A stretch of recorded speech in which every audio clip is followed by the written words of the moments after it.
പുതിയ ഒരു വീഡിയോയിലേക്ക് എല്ലാവർക്കും സ്വാഗതം. ഇന്നത്തെ റെസിപ്പി സോയ ചങ്ക്സ് ഉലർത്താണ്.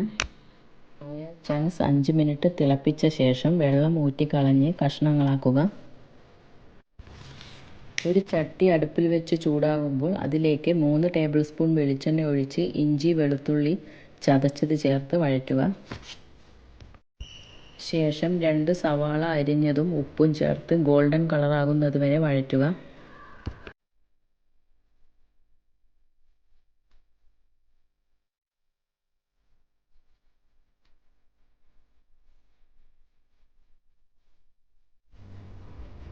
സവാള വഴറ്റിയതിലേക്ക് 1/2 ടേബിൾ സ്പൂൺ മല്ലിപ്പൊടിയും 1 ടേബിൾ സ്പൂൺ മുളക് പൊടിയും 1/4 ടീസ്പൂൺ മഞ്ഞൾപ്പൊടിയും ചേർത്ത് പച്ചമണം മാറുന്നത് വരെ വഴറ്റുക.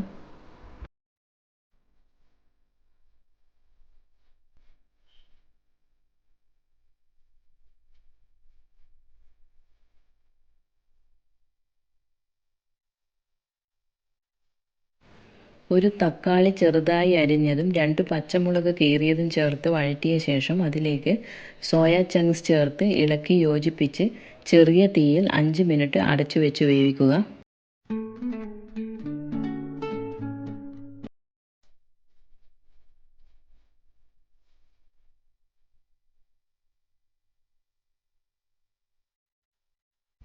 അഞ്ച് മിനിറ്റിന് ശേഷം അടപ്പ് തുറന്ന് കറിവേപ്പിലയും 1 ടീസ്പൂൺ കുരുമുളക് പൊടിയും ചേർത്ത് മിക്സ് ചെയ്ത ശേഷം സ്റ്റൗ ഓഫ് ചെയ്യുക.